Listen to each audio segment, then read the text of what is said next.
On est très heureux de vous accueillir cet après-midi et on a eu beaucoup de plaisir à travailler sur cette exposition avec Annette Messager.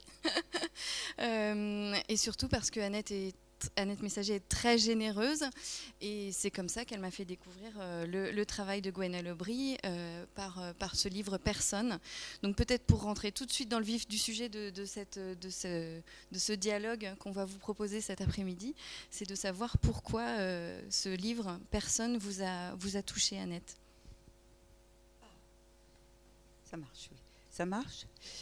Je lisais le livre de Gwenaëlle qui s'appelle Personne, qui est sur son père. Et d'ailleurs, j'ai trouvé beaucoup de points communs avec mon père aussi. Ce côté baroque, fête foraine, tout ça, très, très joliment écrit en même temps. Bon. Et puis à un moment, elle parle en psychiatrie qui a la maladie du comme si tout allait bien, comme si on n'était pas malade, comme si on était jeune, comme si, enfin bref.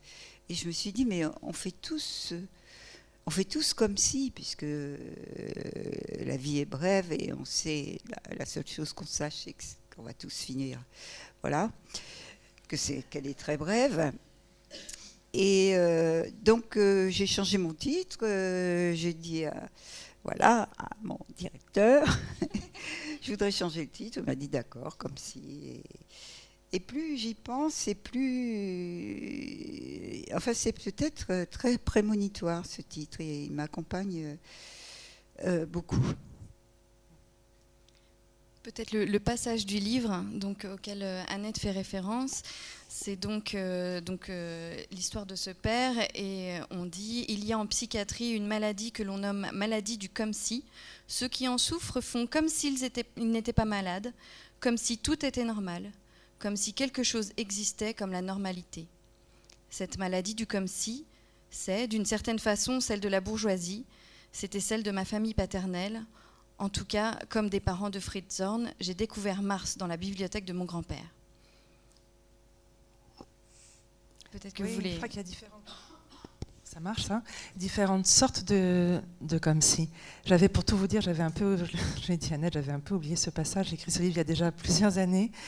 Je connaissais évidemment le travail d'Annette Messager, mais on ne se connaissait pas, et votre mail est arrivé la veille de mon anniversaire. Voilà, c'était un cadeau, un vrai cadeau. Et je me suis demandé où se situait ce passage. Et souvenu qu'en fait, c'était un passage dont on m'avait beaucoup parlé quand j'étais à Budapest, quand j'accompagnais la traduction hongroise du livre. Et là, les gens me disaient, vous savez, nous, c'était avant Orban, on a dû faire comme si, on a grandi sous le communisme, on a dû porter des masques. Mais je crois en fait, oui, qu'il y a toutes sortes de comme si. Il y a celui-ci, celui de la bourgeoisie. Bon, cette façon de faire comme si, c'est-à-dire de lisser en permanence la surface et du même coup de passer à côté de tout. Il y a l'autre comme si qui donne d'une certaine façon sa structure au livre, puisque je parle là on dirait maintenant d'un maniaco-dépressif, mais je n'aime pas ce mot. Je parle là d'un mélancolique, d'un homme qui n'était pas seul dans sa peau, dont le jeu en incluait de très nombreux autres, et qui a passé sa vie entière à chercher à s'attraper sans y arriver. Donc après lui, et à sa demande, en fait, je répondais en écrivant ce livre à une sorte de demande spectrale, puisqu'il m'avait laissé un manuscrit qui n'était pas un journal intime, comme on l'a beaucoup dit, qui allait déjà vers la fiction. Et de toute façon, on est là dans un lieu où la lisière entre réel et fiction est quand même très, très, très, très poreuse. Donc j'ai trouvé cette pochette avec dedans un texte qui était déjà en partie écrit, fictionné, et qu'il destinait à la publication. Si ça avait été un journal intime, jamais je ne l'aurais utilisé. Bon. Et de toute façon, il ne pouvait pas être question d'intime ici. Enfin, c'est ça aussi. Donc il a cherché à faire sa vie entière, son autoportrait, sans vraiment y arriver. Il a passé sa vie entière à essayer des masques que le roman fait défiler sous la forme d'un abécédaire exhaustif. Bon. Mais on peut se perdre dans ces masques. Je crois que lui, il s'est perdu dans ces masques. Ne savait plus quelle personne il était à force de porter des personas. Et puis il y a peut-être encore un autre comme si, qui est celui dont s'empare Annette Messager, qui va tellement profond aussi dans l'intention du livre et dans ce à quoi je crois. c'est peut-être un peu le comme si de l'enfant, on aurait dit que, mais c'est aussi le comme si de l'artiste ou de quiconque d'ailleurs. Mais faire comme si, là, ça veut dire, je crois, enfin en tout cas, ça c'est quelque chose, après, oui, vraiment à quoi je crois, ne pas se prendre pour soi. Ne pas savoir qu'on est plusieurs quand on dit je. Du même coup aussi ne pas se raconter d'histoires, mais raconter des histoires, ce qui n'est pas la même chose. Ne pas faire bloc avec soi-même, comme disait Henri Michaud.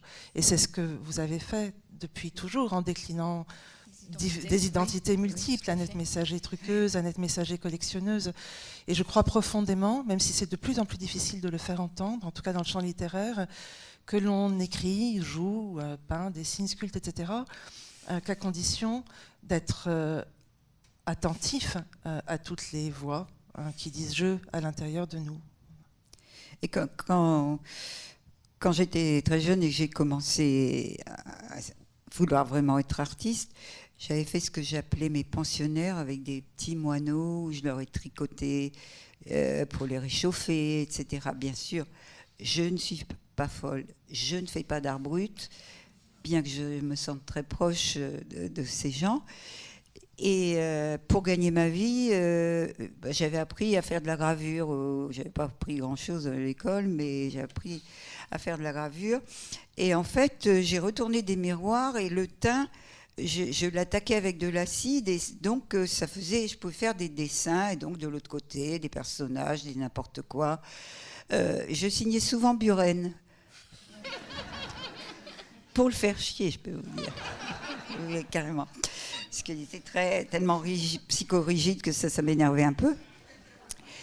Et donc, pour placer ces miroirs et dans des grands magasins, le bon marché, c'était très facile, je m'en fichais complètement. Donc j'avais un discours qui passait. Donc les gens venaient me voir un jour, donc j'avais ces miroirs, là, des jolies femmes, des machins, et le lendemain ils venaient voir, mais d'autres gens venaient voir mes moineaux. Donc et là j'avais beaucoup plus de mal à en parler, c'était difficile. Mais j'aimais bien en même temps ce côté double comme ça, qui peut-être après m'a influencé aussi pour me définir, non définir, surdéfinir, je ne sais pas. Et avec les oiseaux, justement, les moineaux, vous faisiez comme si... Comme si j'étais la maîtresse d'école, un peu, sévère, voilà, il y avait la punition, il y avait l'alphabet, il y avait les jouets, etc. Oui. Elle était où la clé quand vous faisiez vos gravures ? Vous savez ça, vous?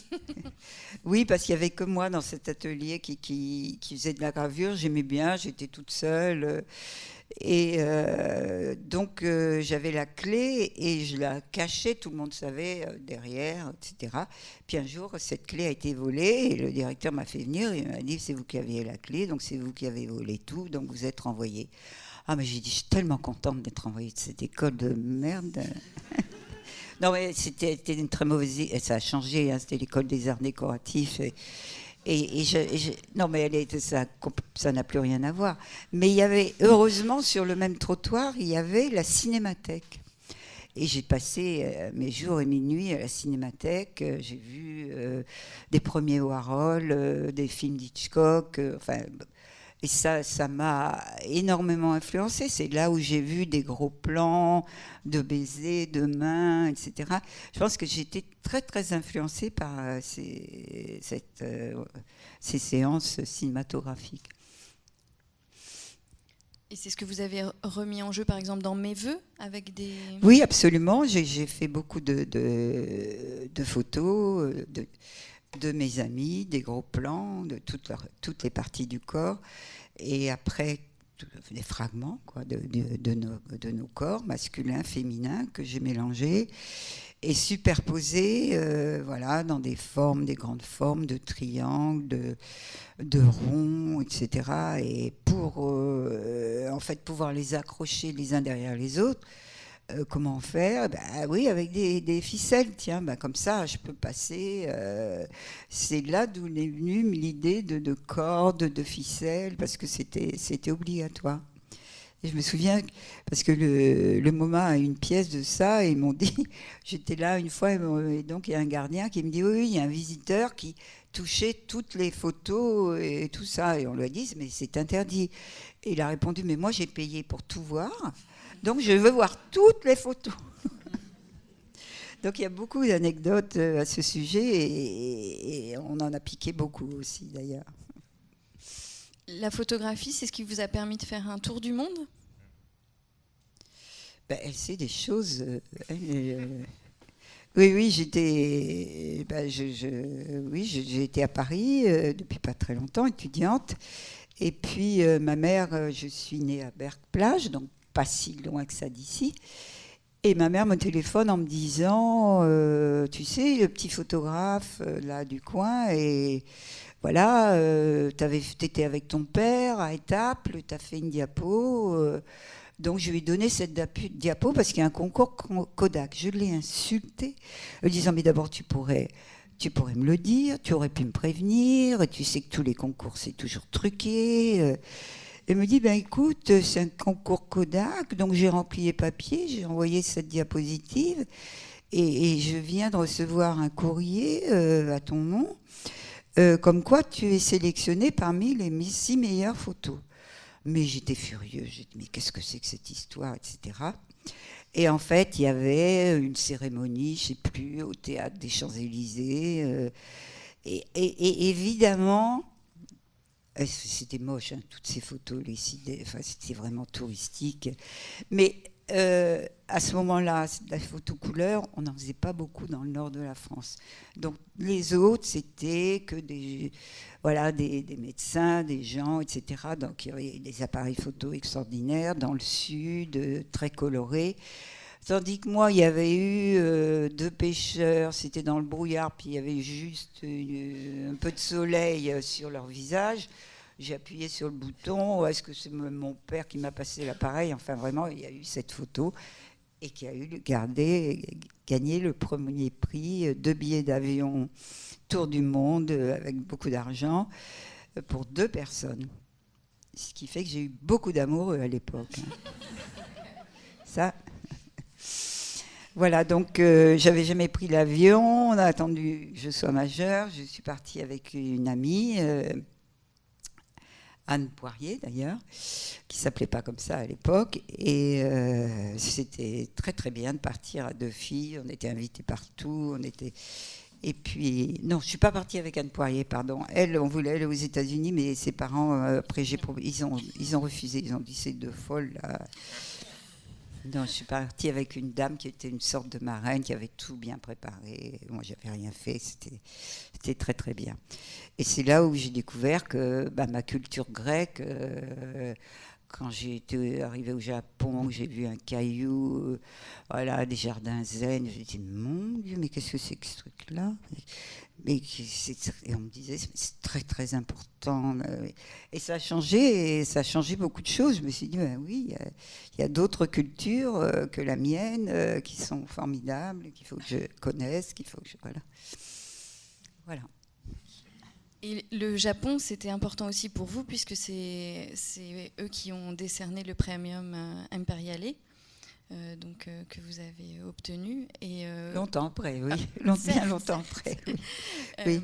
Et est-ce que vous pouvez nous rappeler comment ça s'était passé, enfin, ce qui vous a marqué en fait à ce moment-là ? Cette cérémonie ? De voir l'empereur. D'abord, je suis arrivée en pantalon, on m'a dit il faut mettre une robe. J'ai dit il n'en est pas question. J'ai un smoking, je vais mettre mon smoking. Et puis, on va voulu me faire répéter pour faire m'agenouiller devant l'empereur.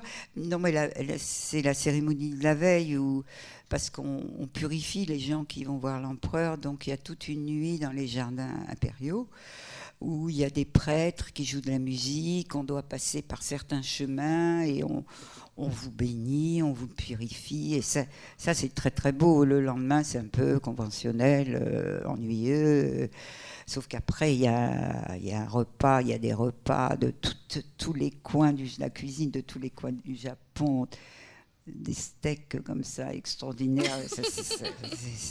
ça, c'était formidable. Voilà. Justement, là, on parle d'un grand cérémonial, mais vous avez aussi des petites pratiques magiques ? Vous n'en avez pas, vous ? Ah, sûrement, mais moi, ça n'intéresse pas toute l'audience. Ben, non, mais je crois que tout le monde a des... Vous n'en avez pas ? Moi, je n'ai pas envie de parler des Non, la magie se dissipe si on en parle. Enfin, c'est bien connu, non ? Ça va plus marcher. Ben oui, c'est très secret, non, mais de toute manière, il faut des rituels aussi dans la vie, c'est-à-dire qu'il faut se forcer, hein, parce qu'être artiste, c'est bien joli, mais il faut quand même travailler. Hein. Je veux dire, c'est pas seulement avoir 2 ou 3 idées comme ça, il faut travailler, ça ne veut pas dire travailler comme ça, mais il faut être obsessionnel, et je le suis. Et puis après, on rencontre des gens différents. Tout d'un coup, il y a un directeur du musée. Je ne parle pas sans doute de la même manière au directeur du musée, à un autre artiste ou à une auteure, je ne sais pas. Mais enfin, on a des postures différentes. Vous faites comme si ? On fait comme si, oui. Et ça se passe rarement mal, mais ça peut se passer mal. Non, mais quand on fait une exposition, je pense que c'est quand même... c'est important. Le lieu est important, évidemment, mais les gens sont très importants avec lesquels on travaille. C'est ça le plus important. C'est qu'il faut qu'il y ait une connivence, il faut qu'ils vous laissent de la liberté, et puis en même temps qu'on l'imagine ensemble, qu'ils vous fassent des propositions. Non, c'est pas bien. Et Marie-Amélie m'a fait que je voulais pas montrer mes enlumineurs du tout. Finalement, j'ai l'impression qu'il n'y a que ça que les gens aiment. Alors, finalement, de toute l'expo, je fais un petit cabinet, et ben, ils parlent que de ça. C'est un peu... Non, parce que tout d'un coup, je ne sais pas si vous avez vu l'exposition, mais dans le parcours, bon, c'est des belles salles, etc. Puis vous les connaissez peut-être si vous êtes de la région. Et puis tout d'un coup, là, il y a un truc un peu mal foutu avec un escalier. On ne sait pas trop si ça monte. Et finalement, ben oui, c'est un endroit plus secret, plus intime, et qu'on a bien... Donc j'ai mis un papier peint d'utérus, et c'est vrai que c'est devenu un peu un cabinet de curiosité. Et finalement, je me dis, on aurait fait que ça, c'est peut-être suffisant, de donner tout ce mal. Enfin, à chaque fois que je lis un truc, voilà, c'est là-dessus. C'est vrai, non ? C'est vrai que les gens aiment bien. Mais ce qu'ils aiment aussi, je pense, enfin, je parle au nom de tous, mais je ne sais pas, c'est qu'on a un premier sentiment en voyant cet alphabet, ces lettrines très bien ouvragées, dorées, etc. Et puis on s'approche et on se rend compte que c'est des insultes, et on a très souvent ça avec vos œuvres. C'est-à-dire qu'on a un premier sentiment en regardant la pièce, et on s'approche, et il y a un deuxième coup de massue parfois qui arrive. Et ça c'est assez extraordinaire ce que vous arrivez à faire, ce temps en fait. Ce premier temps, vous mettez les gens dans un certain sentiment, et ensuite vous les mettez dans toute autre chose. Ça vous amuse de nous perturber comme ça ? J'ai toujours eu l'esprit de contradiction. C'est pas toujours une qualité d'ailleurs, je reconnais. Mais c'est vrai que, et c'est pour ça que j'aime bien aussi le dessin, parce que de passer d'un travail d'installation, c'est compliqué. Je dois travailler avec des gens, ils viennent pas, il y a un moteur qui marche pas, c'est possible. Enfin bref. Et puis tout d'un coup, le dessin, c'est le contraire, c'est la solitude. Et puis juste les mains, un bout de papier, mais qui quand même font le vide. C'est comme être dans le vide d'une salle, tout d'un coup, c'est la feuille blanche, c'est toujours quelque chose d'un peu inquiétant. Enfin, il faut dominer ce vide. Et j'aime bien passer comme ça d'une chose un peu complexe avec des gens, etc., où on se parle, ou être toute seule. Et peut-être qu'on le sent dans l'exposition et dans le travail aussi. Je ne sais pas. On peut peut-être parler de l'enfance, parce que ça c'est quelque chose qui traverse toute l'exposition d'Annette Messager. Et Gwenaëlle Aubry, vous écrivez à un moment donné, « Mon père avait 5 ans, mon père n'avait jamais eu que 5 ans ». Et je me demandais ce que vous vouliez dire par cette phrase, et comment justement l'enfance joue encore quand on est adulte. Encore, c'est quelque chose que j'avais oublié. Non, mais je vous remercie parce que, il se trouve, il y a beaucoup de... On se disait tout à l'heure qu'il y avait beaucoup de dieux malicieux dans cette histoire-là, ou de fantômes malicieux, je ne sais pas, mais il se trouve que quand le mail d'Annette Messager m'est arrivé, je partais aussi pour un festival pour parler d'un livre que j'ai publié récemment sur Niki de Saint-Phal, mais c'est un complet hasard, et dont le sous-titre est « Monter en enfance ». Et c'est pas du tout monter en enfance, qui est vraiment un geste qu'Annette Messager accomplit avec un allant et une grâce assez extraordinaire. Et elle va je pense que vous allez très haut et très loin en enfance. Et pour moi, ça n'allait pas du tout de soi, en fait, de prendre cette voie-là. Je savais qu'écrivant c'était un livre de commande, mais que j'ai une commande que je vais pas raconter l'histoire, mais que j'ai endossée que j'ai choisi d'endosser et avec une forme de jubilation. Mais je savais qu'à travers un Niki de Saint-Phal, j'allais me mettre en quête de l'enfance et de l'ailleurs. Or, jusqu'à présent, j'ai surtout écrit à partir de l'adolescence. Je crois, c'est un peu sauvage comme distinction, mais je crois que les artistes, les écrivains se partagent en 2 tribus, la tribu de l'enfance et la tribu de l'adolescence. Je ne sais pas si ça aurait un sens, ce partage-là, pour ce qui est des arts visuels et pour ce qui est de la littérature. Dans mon esprit, c'est assez clair. Ça partage vraiment 2 types de rapports à la langue. Je crois que ceux de la tribu de l'enfance, et il y en a parmi eux que j'aime énormément, c'est pas du tout un jugement de valeur, ont une confiance immédiate en leur langue maternelle.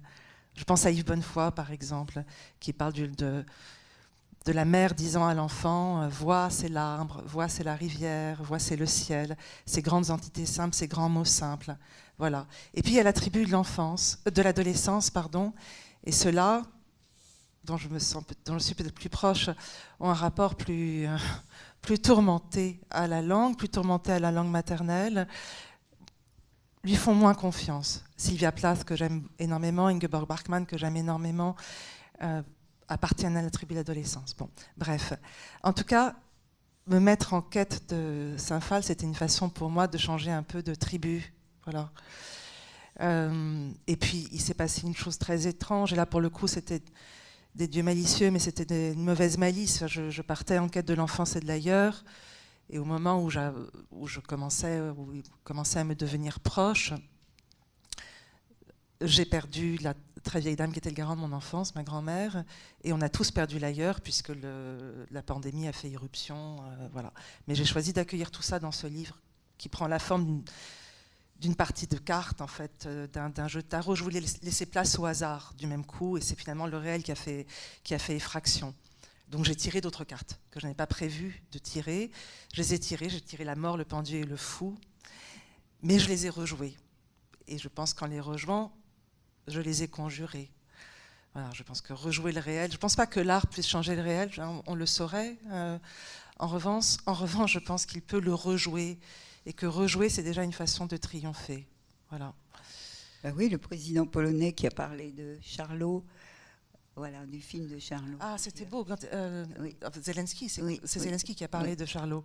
Oui, qu'il aimerait bien que le cinéma ne soit plus simplement muet. Oui. C'était très beau, ça. Ouais.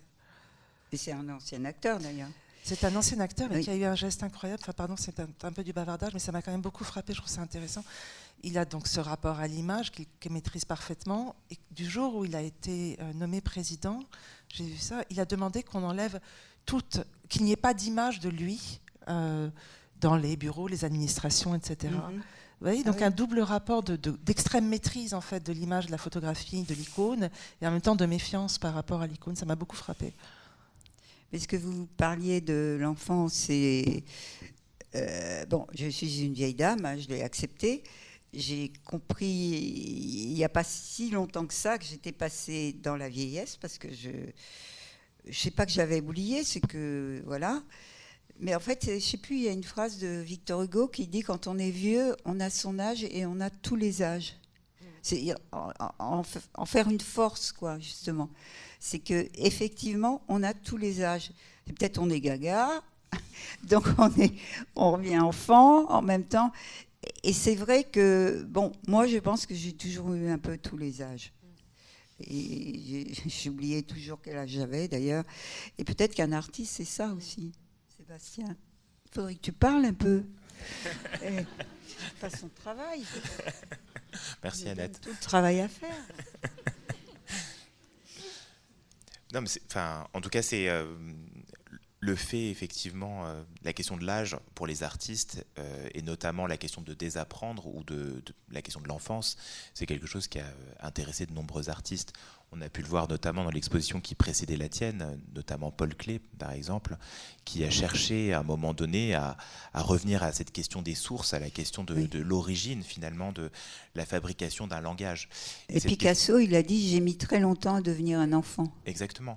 Et c'est intéressant, voilà, un artiste comme Paul Klee qui va créer son propre catalogue raisonné de son vivant et qui va faire un tri dans son propre travail en choisissant certains dessins de son enfance et puis en éliminant d'autres quand ils deviennent justement trop perméables à la culture imposée et qui ne sont plus justement libérés, je dirais, de cette créativité qui fait la force.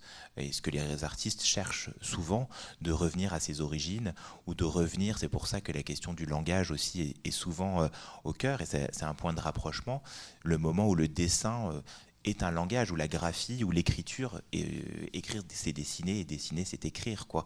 Et ça c'est aussi un point important d'ailleurs dans l'œuvre d'Annette, l'écriture n'est pas absente, on le sait, elle est souvent là, on parlait des enluminures mais sans en faire une obsession, mais il y a de nombreuses pièces effectivement qui en font partie. L'entrée. Exactement, Jeanne d'Arc, et puis évidemment il y a beaucoup de pièces, et puis peut-être aussi tu nous l'avais partagé, notamment ton enfance et ce rapport de normalité. Je trouve que c'était quelque chose en tout cas que je trouvais très, très intéressant et là aussi sans doute un point de contact quand tu expliquais la situation à Berck avec cet hôpital et donc l'ambiance très particulière, notamment quand tu allais au cinéma où tu voyais finalement les gens sur des civières, et ça je trouve que c'est très fort pour un enfant, ce rapport d'inversion, je dirais, de ce rapport de normalité. C'est-à-dire que finalement, aller au cinéma sur une civière ou allongé, c'est normal. Aller assis au cinéma, finalement, ce n'est pas normal. Donc c'est intéressant de voir comment on peut brouiller aussi ces rapports, la manière dont on peut justement envisager la vie, pas nécessairement selon une norme qui pourrait nous guider. Et toute cette plasticité qui s'est mise en place, je dirais, très tôt, finalement. Mais c'est vrai que justement, enfin moi qui ai connu très tôt le travail de Dubuffet, ses écrits, les cahiers de l'art brut, et bien justement les gens de l'art brut, eux, ils n'ont qu'un problème pour mélanger les mots, des vagues dessins qui n'ont pas les normes esthétiques traditionnelles, qui ne connaissent pas l'histoire de l'art de toute manière, qui ont tous des traumas, c'est sûr, mais peut-être on en a tous. Je dirais qu'après, bon, c'est vrai que bon, il se trouve que hier au musée, on accueillait pour les 40 ans de La Racine, qui est justement l'association qui a permis la collection que nous avons au musée. Et c'est toujours très intéressant de voir, bien sûr, avec Dubuffet, les postures idéologiques qui ont été prises, je dirais, au lendemain de la Seconde Guerre mondiale, avec le fameux discours de Chicago à la fin des années 40, ou cette question du musée contre-culture d'un homme extrêmement cultivé qui connaissait, dont on peut douter parfois de certaines sincérité, on va dire, de position. Il y a une fausse naïveté ou une fausse sincérité pour aussi instrumentaliser, faire table rase et puis pouvoir essayer d'exister aussi dans un monde sans doute à reconstruire, de celui de l'après-Seconde Guerre mondiale et de tous les enjeux de l'impensable et de l'insupportable. Hein. Voilà, il y a plein d'écrivains qui ont écrit et d'autres qui d'ailleurs ont décidé aussi d'abréger leur vie face à l'insupportable. Oui, je crois que face à l'insupportable où on se dit il faut vivre, au contraire, la vie est brève et il faut au contraire vivre puisque j'ai la chance d'être là, ou bien ne pas l'accepter. Il n'y a pas 36 solutions. pardon, toute la question, mais on revient ici aux différents comme si. C'est comment l'intégrer, sans justement, comment l'intégrer à son travail, à son œuvre, sans le lisser, sans le masquer. Par exemple, pour moi en littérature, ça correspond à des enjeux, des questions, des choix techniques, narratifs, qui sont très précis. C'est-à-dire comment on intègre ce qui vient casser d'une façon ou d'une autre le monde ou la continuité d'une vie. Voilà. Et c'est pour ça qu'il me paraît très important de jouer avec les formes, y compris avec les formes littéraires, parce que c'est une façon de ne pas transformer l'insupportable en quelque chose de normal. C'est-à-dire que dire l'insupportable sous une forme supportable ou conventionnelle ou habituelle, ce serait finalement s'y habituer, faire comme si justement tout allait bien. Bon, vous, ce que vous parvenez à faire, c'est un geste que je trouve très, très beau, difficile et rare, et je crois que c'est comme ça qu'il faut faire, y compris dans le type de travail qui est le mien. C'est-à-dire que c'est là, vous partez de lieux qui sont quand même très, très souterrains, vous ne vous racontez pas d'histoire, justement, et en même temps, vous arrivez, je ne sais pas comment, à alléger tout ça et en faire quelque chose. Il y a quelque chose d'extrêmement dansant, en fait, d'autant qu'en plus, ici, c'est sonore. Enfin, moi, j'aime énormément aussi qu'on les entende, ces œuvres. J'aime énormément entendre le souffle des amoureux, le souffle dessus-dessous, et puis, évidemment, le bruissement des comme si. Je trouve ça extrêmement beau. Mais cette articulation-là, elle est très rare. Chez Saint-Phal, il y a quelque chose qui s'articule entre la violence et la vie. Elle extrait la vie de la violence, comme on le fait d'une naissance. Et chez vous, il y a quelque chose qui s'articule entre la violence et la grâce. Et cette articulation-là, elle est vraiment, je pense, très difficile à tenir. C'est un mot, la grâce, que j'emploie quelquefois, et en même temps, je pense que... Donc, je n'aime pas l'utiliser parce que c'est un côté religieux, mais en même temps, voilà, il y a un artiste, il a des moments de grâce. Mais la grâce, en fait, c'est pas à l'origine, c'est pas religieux. En Grèce, c'est charis, et en grec, c'est charis. Et j'ai quelqu'un que j'ai beaucoup travaillé quand j'étais vraiment beaucoup plus jeune, qui s'appelle Plotin, dont je parle un peu, je crois, dans ce livre-là.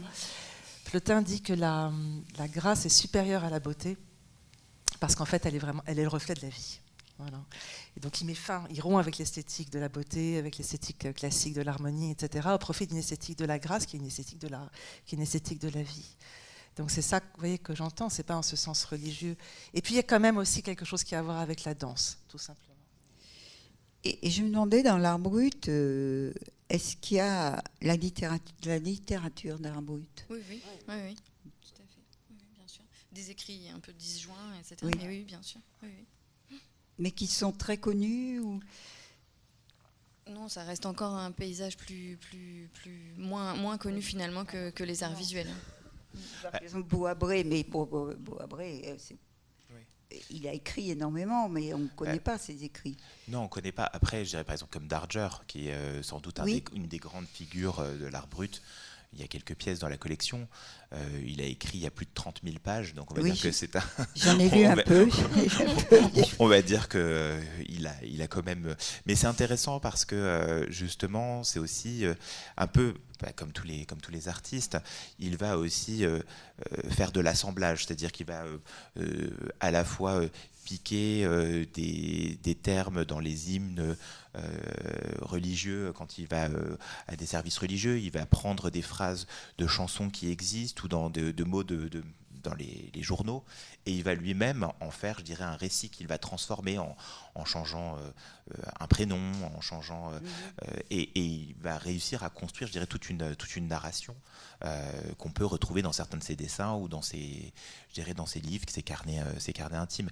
Après, effectivement, la connaissance. Alors, on a eu au musée récemment, on avait invité une artiste qui est en résidence au Théâtre du Nord à jouer ou à lire certains extraits d'art brut. Après, est-ce qu'ils sont extrêmement célèbres ? Ça, c'est un autre sujet.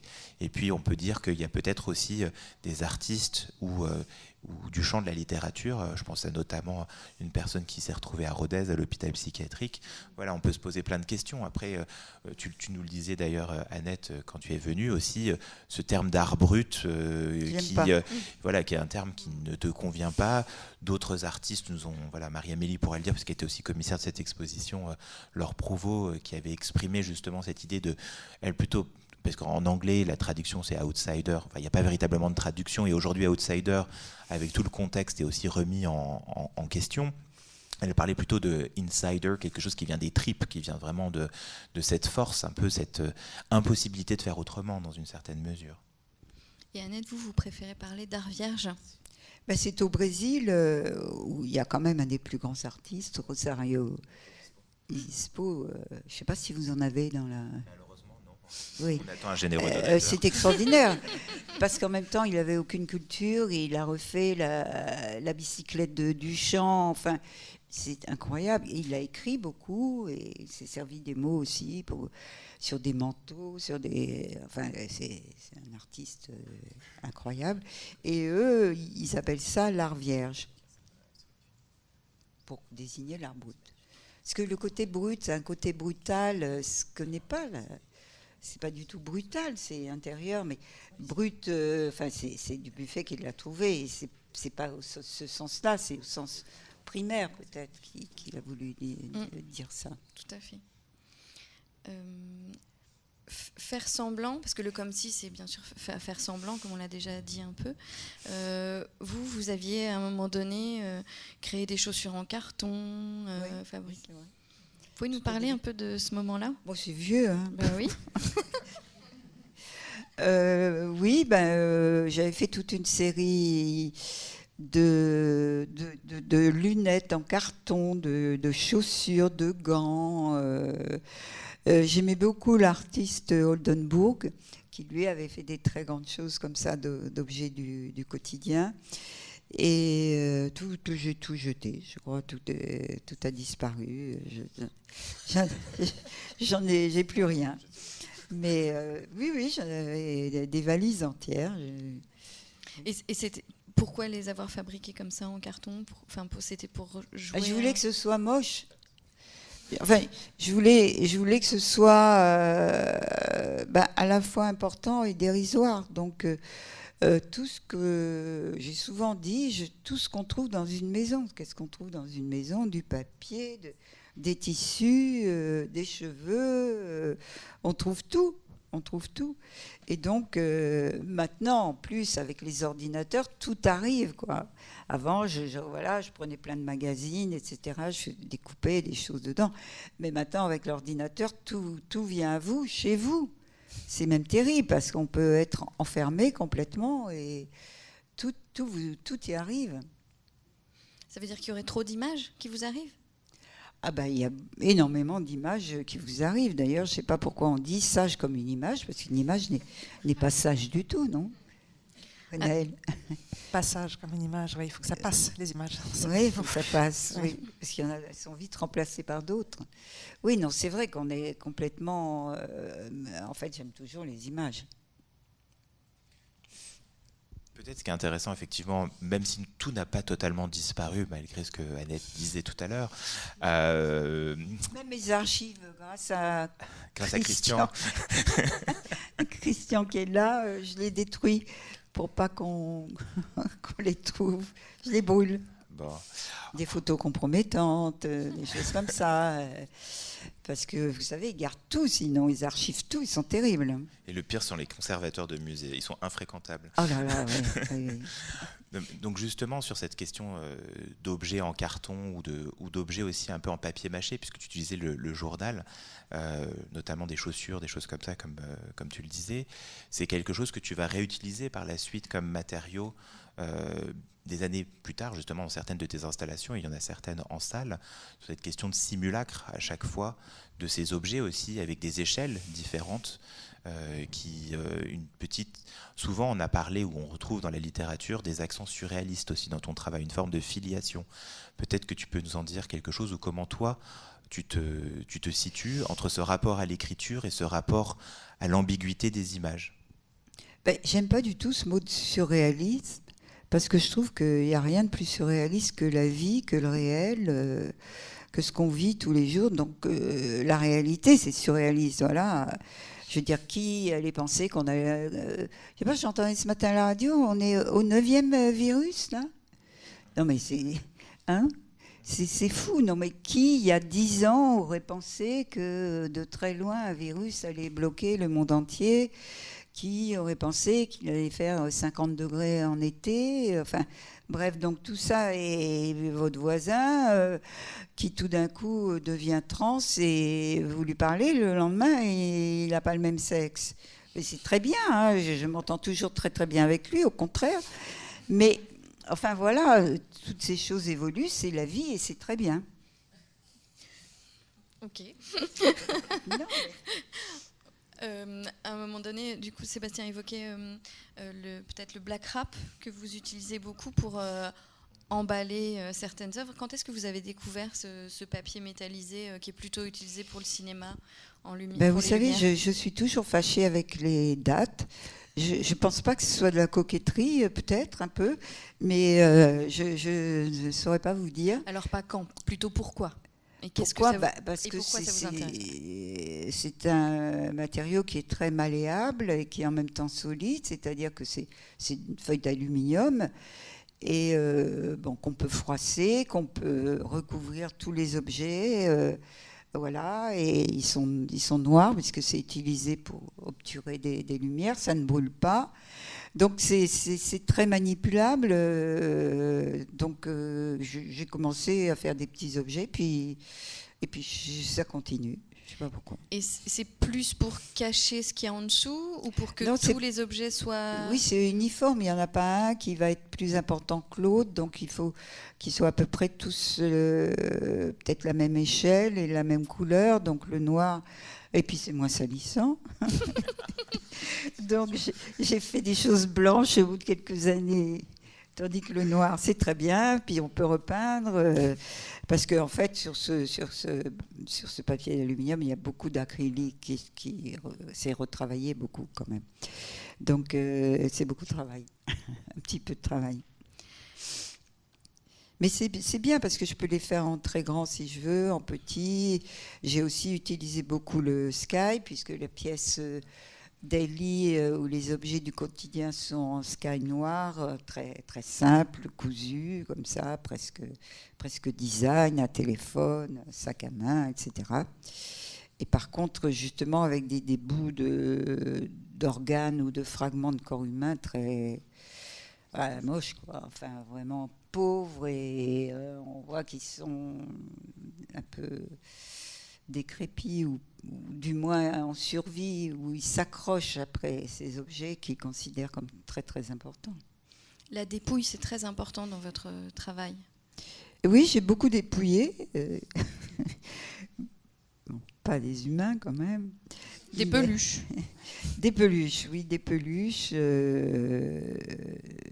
Parce que je pense que quand on est enfant et qu'on ouvre, moi j'avais des poupées, j'étais frustrée de peluche, c'est peut-être de là que viennent tous ces nounours que j'ai, mais je les ouvrais l'intérieur pour voir comment c'était, etc. C'est toujours intéressant de voir ce qu'il y a à l'intérieur.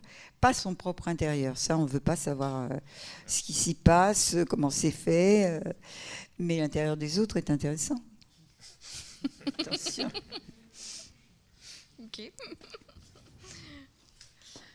Il y a une phrase qui m'a... Mais c'est certainement un terme tout à fait précis et exact.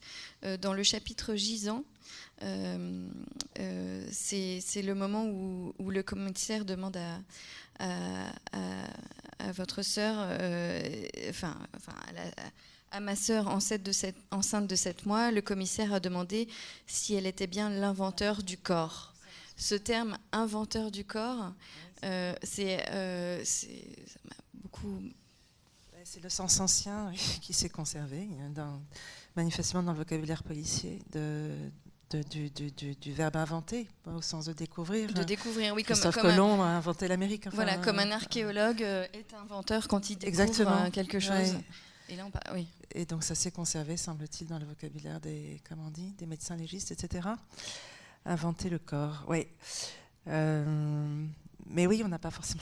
Je pense à ce que disait Annette, on n'a pas forcément envie de voir ce qu'il y a à l'intérieur. Et en même temps, l'intérieur, c'est plus intéressant que l'intime, non? Parce que l'intérieur, ça déborde l'intime de toutes parts.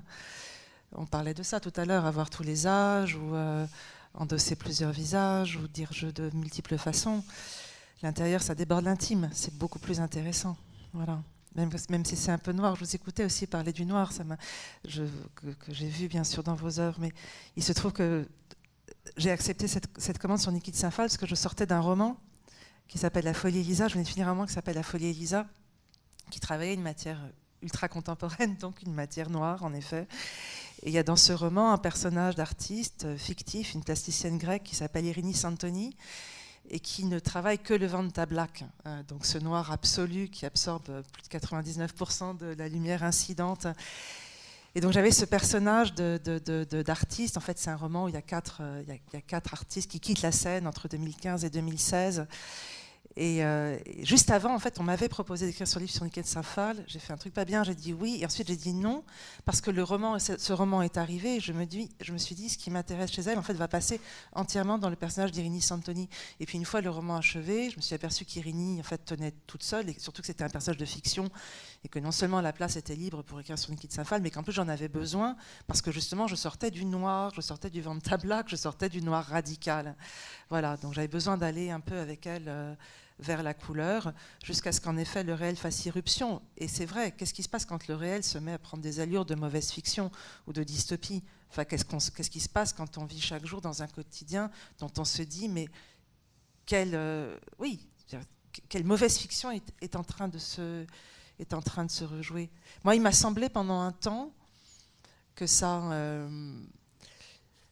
renvoyait toute fiction à la vanité. Enfin, il y a vraiment eu 2 ans, je vous l'avais dit, où je me suis dit je ne vais plus pouvoir écrire de romans en fait. Je vais juste écrire sur le réel, je vais écrire des essais, je vais faire de la philosophie, etc. Mais je vais arrêter avec la fiction. Parce que le réel était bien, bien au-delà dans la fiction. Et puis là, tout à coup, ça revient. Mais pendant 2 ans, je me suis dit c'est fini en fait, je ne vais plus y arriver. Ou ça n'a plus c'est pas que je ne vais plus y arriver, ça n'a plus de sens. À quoi bon? C'est un peu une digression, mais quand on voit ce qui se passe en Amérique et contre l'avortement, je dirais, c'est inouï, quoi. Le retour en arrière de 50 ans en arrière. Qui aurait pu imaginer une chose pareille? Et ça peut pas. Enfin, je pense qu'il y a beaucoup de gens qui pensaient, qui savaient que ça allait arriver, mais ça y est, quoi.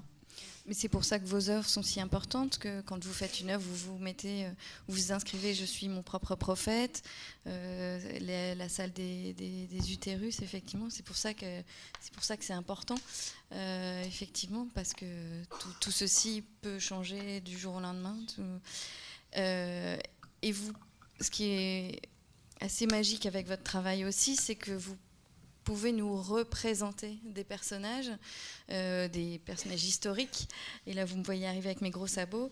Et par exemple, vous nous remettez sur le devant de la scène Jeanne d'Arc. D'ailleurs, au tout début, vous avez dit « être artiste, c'est un travail ». Et je confirme, quand on va chez Annette Messager, j'ai vu des livres historiques sur Jeanne d'Arc, justement. Et pourquoi c'était important pour vous de parler de ce personnage ? Jeanne d'Arc qui a brûlé, c'est très très beau, les peintures de Jeanne d'Arc comme ça en flammes, et petite fille, je m'identifiais un peu à être comme ça, une femme formidable et sorcière, etc. Voilà, il y a toute et puis c'est quand même la première femme féministe qui a conduit des armées de mecs. Qui a combattu, c'est quand même qui n'avait qui ne savait pas lire, pas écrire, et qui a quand même eu un destin incroyable. Et on l'a traité de sorcière, et puis ça continue aujourd'hui presque. Donc c'est presque important aujourd'hui. Et donc, il y a eu des films formidables sur elle, au moins 2, de Dreyer et puis de Bresson, oui. Rivette, oui. Et donc, qui a retranscrit les phrases du procès qui sont très belles, très étonnantes. Oui. Vraiment très, très... En plus, quelqu'un qui vraiment ne savait pas lire et qui est morte très, très jeune, quoi. Elle a un peu deux visages dans vos dessins, cette Jeanne d'Arc. Parfois un peu sexy. Hein, très même. Oui, bah oui, autant... Très sensuelle, oui. Bah oui, oui. Non, mais quand même, elle est... enfin, elle est avec des cordes comme ça autour des seins et tout ça, c'est très... Enfin, je voulais être bonne sœur quand j'étais petite pour le costume. Ben oui, Yamamoto, il n'a pas fait mieux après, des années après. Hein. Je trouvais ça très super sexy, ou danseuse à cause du ou peintre. Et puis je dis, je vais prendre le plus facile, peintre.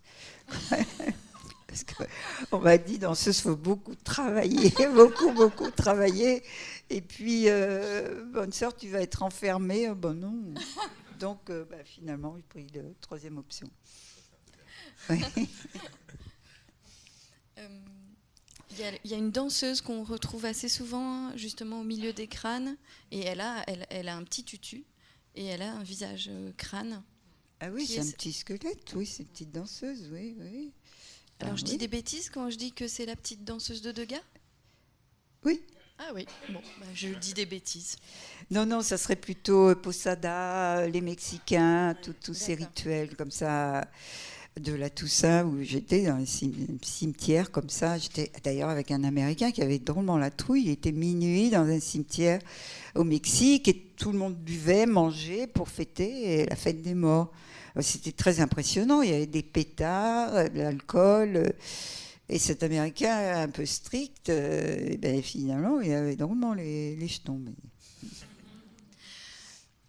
Alors justement, en face de cette petite danseuse, il y a toute cette série de têtes qui s'appelle Tête à tête.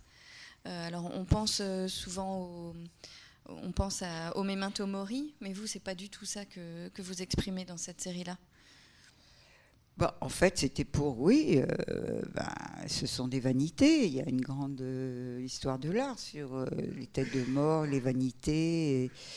Donc, j'avais décidé, j'avais été malade et je ne pouvais pas faire des travaux violents comme ça, avec des marteaux, des scies. Donc, je me suis dit, du papier, un dessin, ça sera très facile. Et puis, voilà, j'ai fait ça, et puis la pandémie après est arrivée, j'étais enfermée aussi, donc personne non plus pour m'aider, et j'ai fait 70, 80 dessins comme ça, très, très facilement, des petits formats. Je savais que comme c'était vraiment un moment de ma vie, je ne voulais pas les séparer, ceux-là. Je voulais qu'ils restent ensemble, que ces têtes de mort jouent ensemble quand je les mets les uns contre les autres, parce que je ne les regardais pas, je faisais, puis je passais à un autre, et j'en faisais plusieurs dans la journée ou pas.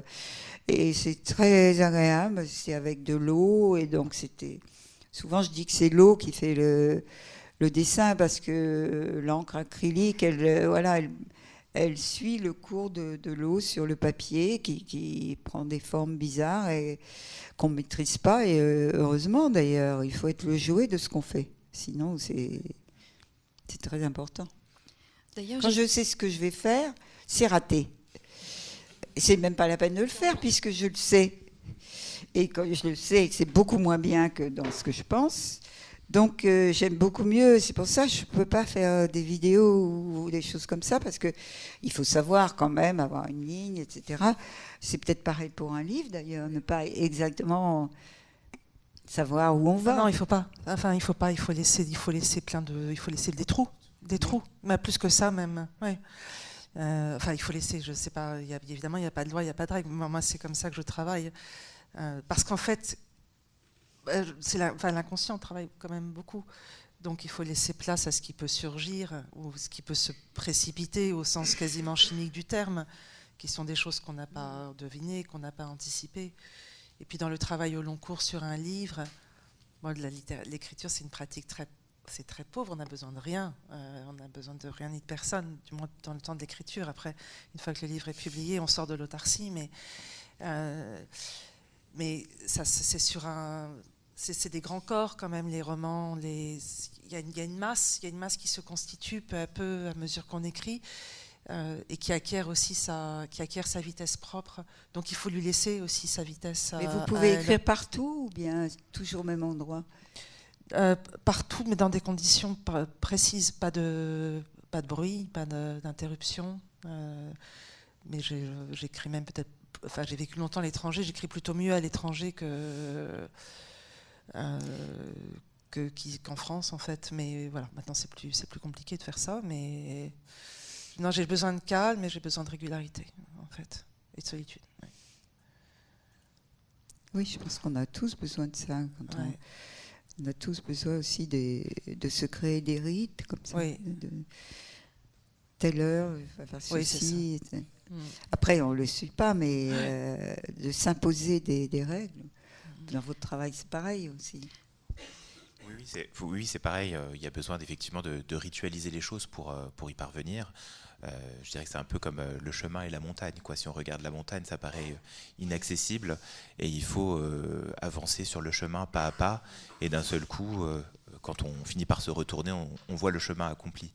Mais je dirais que tout à l'heure, on parle du comme si, mais il y a aussi le mine de rien. Je crois que ça, c'est quelque chose qui est peut-être important aussi dans le travail d'Annette Messager. C'est ce côté un peu désinvolte que moi j'appellerais le mine de rien. De toucher à des choses un peu sulfureuses, voire brûlantes, puisque bon, on vient de parler de Jeanne d'Arc, mais on sait aussi que l'image a été confisquée aussi par certains, et qu'en même temps, toucher à Jeanne d'Arc aujourd'hui, on va pas être naïf, ça fait quand même allusion à d'autres imaginaires. Et donc de revenir sur ces lieux-là, c'est un peu... Parfois, c'est une prise de risque, ou en tout cas, il faut avoir le courage d'y aller. Revenir sur des enjeux... alors, on peut aimer, détester aujourd'hui, notamment aussi le rapport à la nudité, au corps féminin, notamment nu. Ça peut. Enfin, j'entendais hier quelqu'un qui me disait il y a 2 images, j'ai pas encore vu, dans l'inauguration du FRAC Île-de-France. De corps nus, et on a dit attention, s'il y a des scolaires, c'est très embêtant de voir ces images nues. On voit bien aussi le puritanisme qui revient dans une certaine mesure avec toutes ces questions. On voit bien aussi, et c'est peut-être pour ça que ce petit cabinet dont tu parles, qui est le tien, à la fois fascine et déroute le public, puisqu'on a aussi les deux sons de cloche. Nous avons eu la chance de faire des visites avec des ressentis ou des commentaires de différentes natures qui sont toujours très stimulants. Et ça, on le ressent aussi très fortement, qu'on a une période a priori de plus grande ouverture, et en même temps, je dis a priori, j'ai pas dit qu'on y était, et en même temps, on voit bien que les choses sont autrement. Et c'est pour ça, nous... C'est très hypocrite, parce que vous avez mis des rideaux devant Pulsion. Moi j'étais contre les rideaux, donc ça je fait, le dis. Tu te tourneras vers retourneras vers ta commissaire. Derrière et de regarder. Tu verras avec ta commissaire, ça nous en avons déjà discuté tous les deux. Mais moi j'étais moins gêné par ça. Mais en tout état de cause, je crois en tout cas, et dans la salle il y a aussi Elena qui est une amie de Natacha Petrechine, qu'on a eu la chance d'inviter ici au musée pour l'exposition Delphine Seyrig, les Insoumises. Donc Delphine Seyrig, qui est cette actrice française, mais qui a eu également, qui a été militante, qui a été assez engagée et qui a joué justement de son image avec aussi des films qui à l'époque ont vraiment largement précédé, avant l'affaire Weinstein, etc. aux États-Unis, avec Sois belle et tais-toi, qui est quand même aussi assez fort de signification. Et en fait, c'était assez touchant de voir le public qui a pu découvrir cette exposition ici. Elle est en ce moment à Vienne, elle a pu circuler cette exposition, avec bien sûr Chantal Akerman, enfin toutes les personnes qu'elle a pu fréquenter, mais de s'apercevoir que finalement, ces grandes questions sont des combats qui se transmettent en fait de génération en génération, et que je crois que c'est peut-être ça la force aussi, c'est de ne pas s'asseoir en imaginant que les choses sont acquises, mais qu'au contraire ces combats se transmettent. Et moi je crois qu'un musée peut aussi jouer ce rôle et doit jouer ce rôle avec ce mine de rien, justement d'ouvrir des grandes questions, de les partager. Ça ne veut pas dire que nous y répondons, mais en tout cas de les partager et de pousser le public à s'interroger, peut-être être parfois mal à l'aise, mais en tout cas à ne pas ressentir aucune émotion et de pouvoir être un espace de dialogue et de discussion. Je pense que c'est fondamental et on en a d'autant plus besoin dans la société actuelle. C'est vrai que vous avez 2 expositions, l'autre se termine aujourd'hui, de femmes, mais qui sont complètement différentes. Pas opposées, hein, pas du tout, mais très différentes, et c'est très bien. Bon, ben... Est-ce qu'on prend quelques questions ? On va prendre peut-être quelques questions, si vous le souhaitez. Ne vous bousculez pas.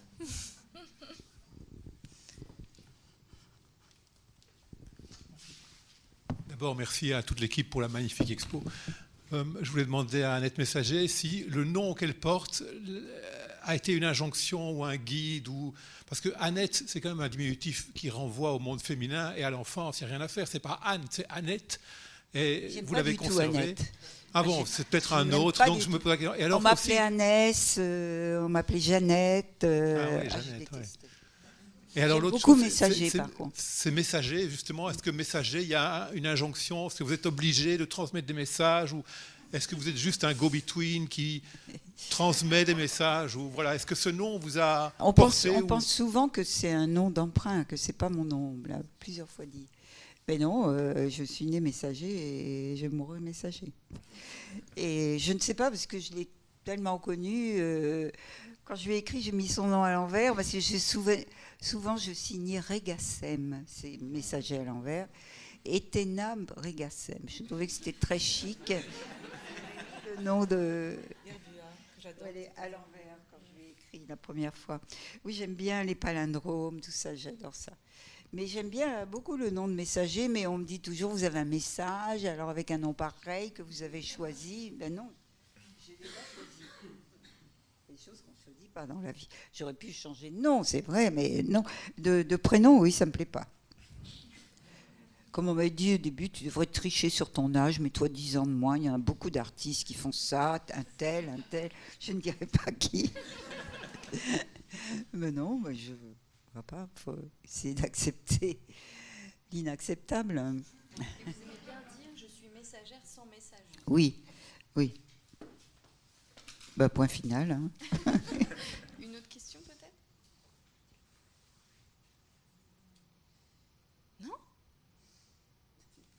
Ils sont fatigués.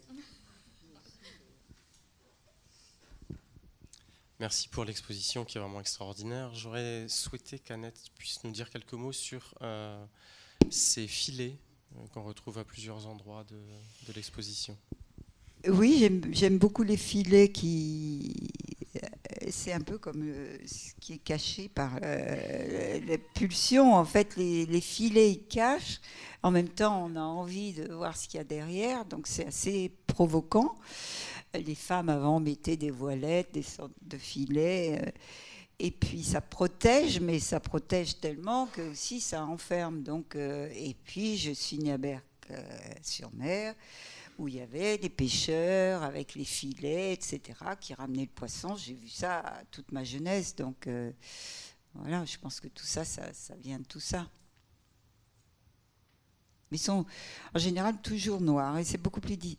En fait, les filets noirs, c'est pas du tout fait pour la pêche, mais c'est fait pour les protections d'oiseaux sur les murs, etc., pour que ça ne s'effondre pas, le ciment, les marbres, etc. Mais j'aime beaucoup les filets. Ouais. Une autre question peut-être?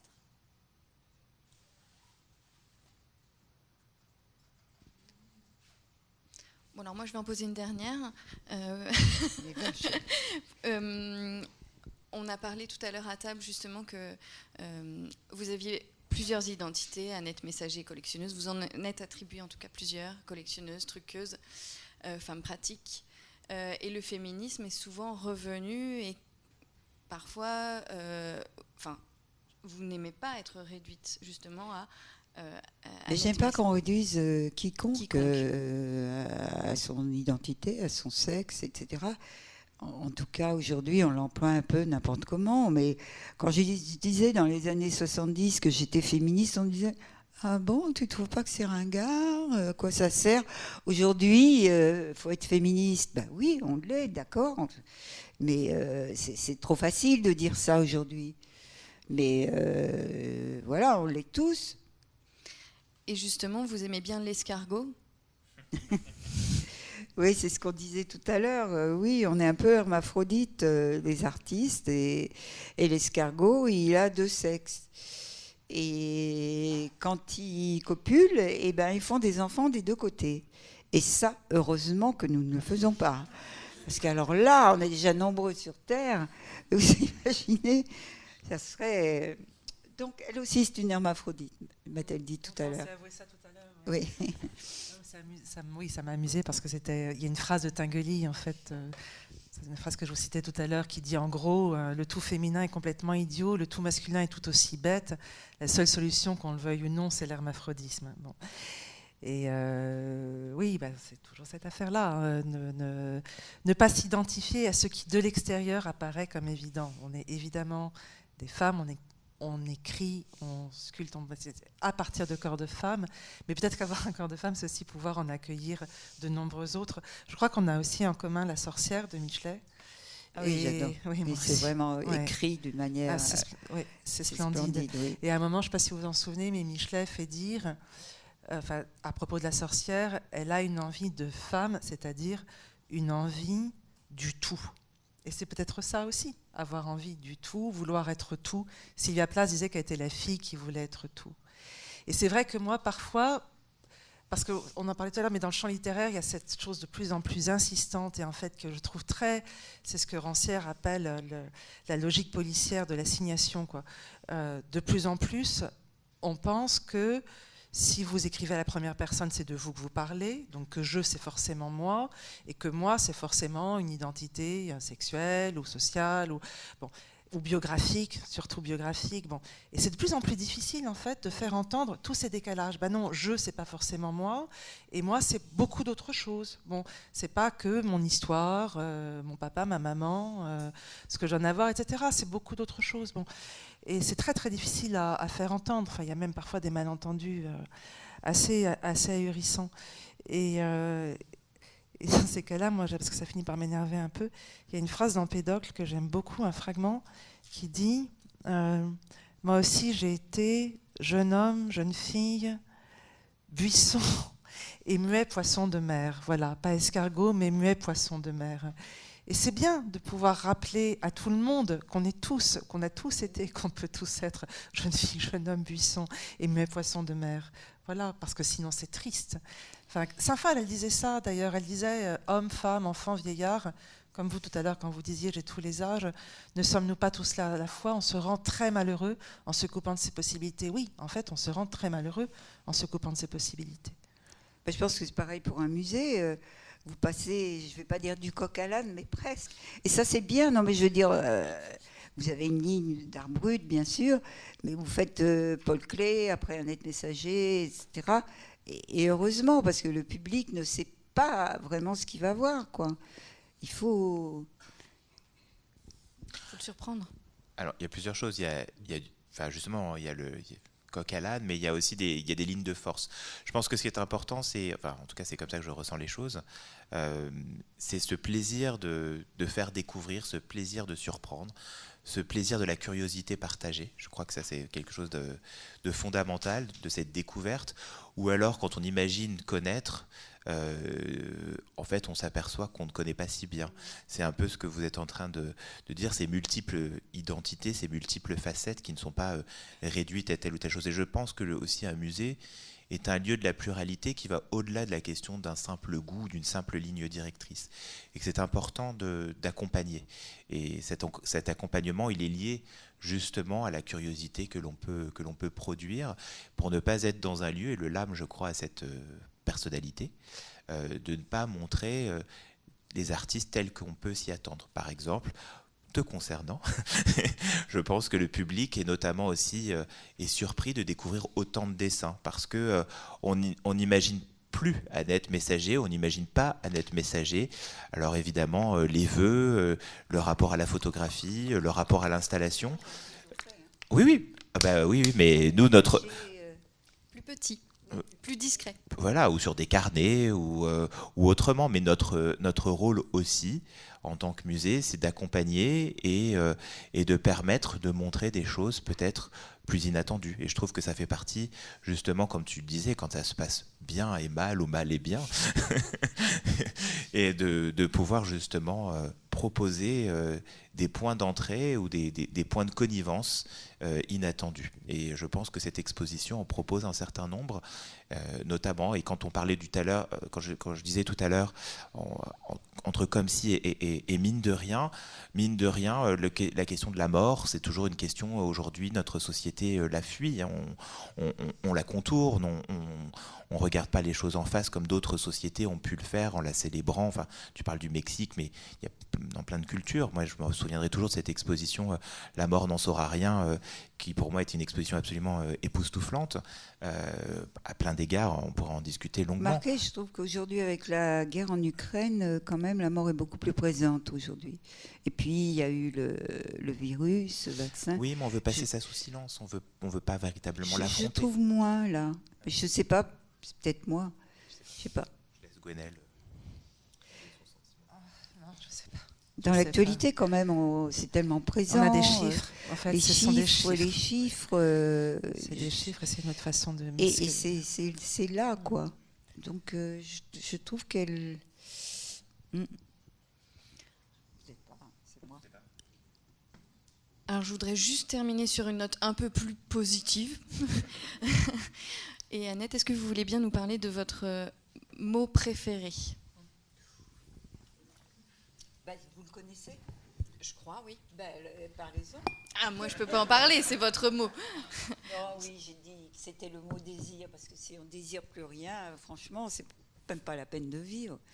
Il faut désirer, je sais pas, être ici, être ailleurs, manger des escargots, pourquoi pas, boire du champagne, ou tout simplement prendre un café, un petit café à côté de chez soi, regarder les gens.